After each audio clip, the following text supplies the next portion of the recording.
area.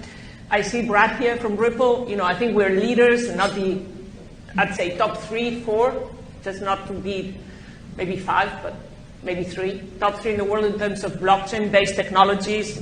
We have a great partnership with Ripple. So we think we can lead in terms of the automation, because don't forget, this is about automation. Blockchain is just one piece of the automation to make, in this case, payments more effective, more transparent, faster, and cheaper for the consumer. So there's a number of areas, both on retail and wholesale, where we can be a leader, including in the US. Yeah, talk more about the technology and the innovation coming out of Santander now, because you've been a big backer of Ripple. You also recently talked about blockchain-based lending broadly, and you issued the first blockchain bond. Yeah. So yeah, that's a first, but again, it's there's a lot more to do. So we issued the first. It was a 20 million euro bond, where both the cash and the security leg were blockchain-based, but also the way we did the payment against delivery, was on the blockchain. And that is a first. So we took out the clearinghouse, we took out the payment agent.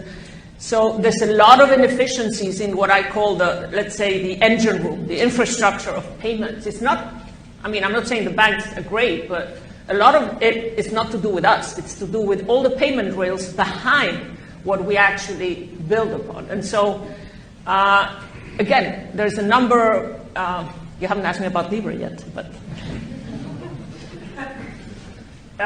yes. So tell me about Libra, Facebook's. So, but just to finish on this point, is that automation is the thing. How do we automate to become and I think DLTs, or distributed ledger technologies, are going to be one of the pieces that is going to allow for much more efficient, faster.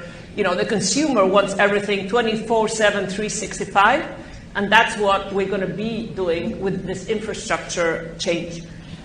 So before going on to Libra, since we launched the OnePayFX service to our customers in April, we've got great feedback and some great take-up. So we're going to take it to the next level and really push the agenda here. Now, that's a consumer offering, right? Can you explain for our viewers that might not be entirely sure exactly what that is? So OnePayFX is an international payment service that we've launched for retail and SME customers. We launched it in April. It's based on a new technology setup, which includes using Ripple. We launched it in 4 countries, Spain, UK, Brazil and Poland.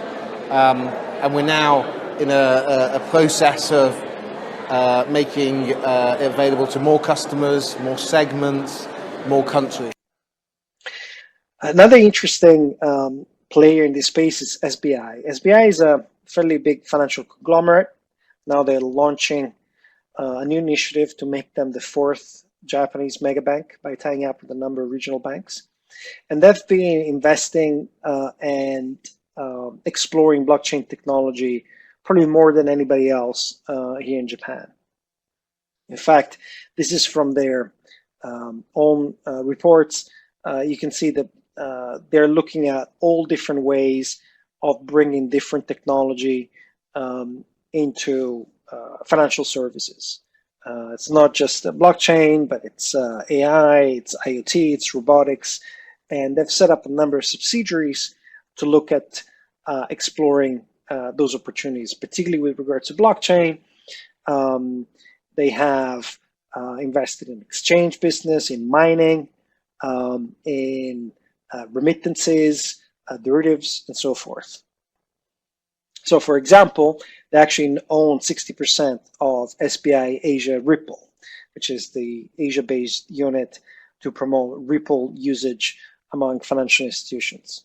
Until 2015 and 2016, the banks were more playing with blockchain, and they were doing POCs, pilots. But as 2017, we stopped selling pilots, and we are just selling commercial use cases and really production contracts with the banks. So we are not doing pilots anymore. The technology is proven that it works. The banks are transacting money around the world. So as of 2 years ago, we stopped commercializing pilots, and we are really focusing on production contracts now. Yeah.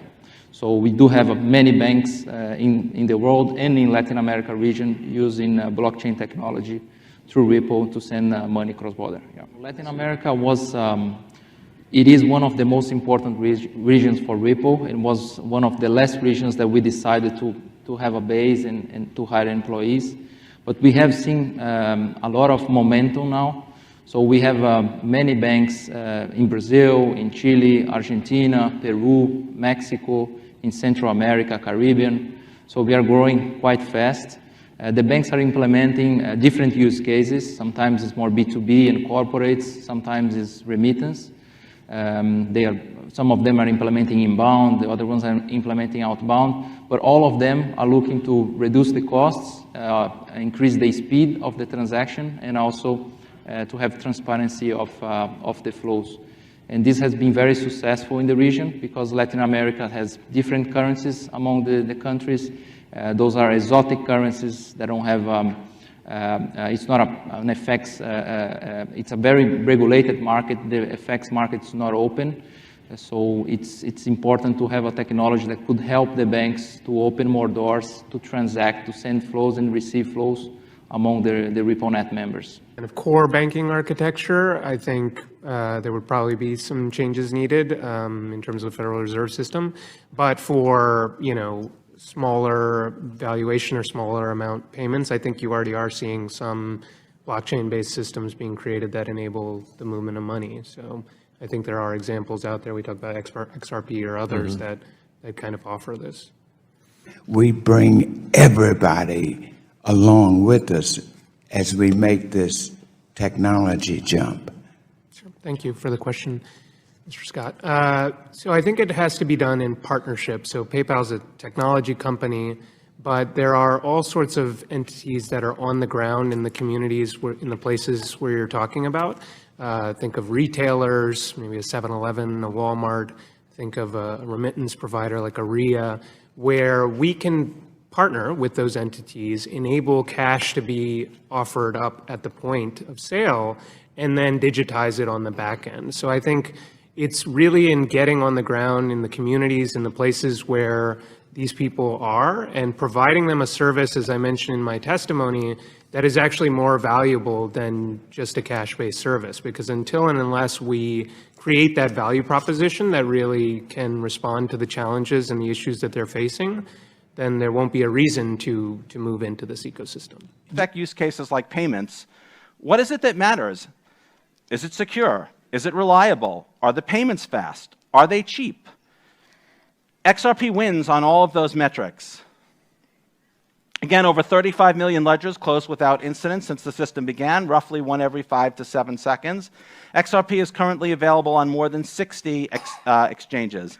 It's also the fastest asset for moving money between exchanges, again, because those transactions take only a couple of seconds. Amazon has to figure out how to disperse funds to vendors in 185 countries. Amazon only does disbursements in 19 currencies, which in and of itself is a huge effort for them. That means tons of integrations into different banks.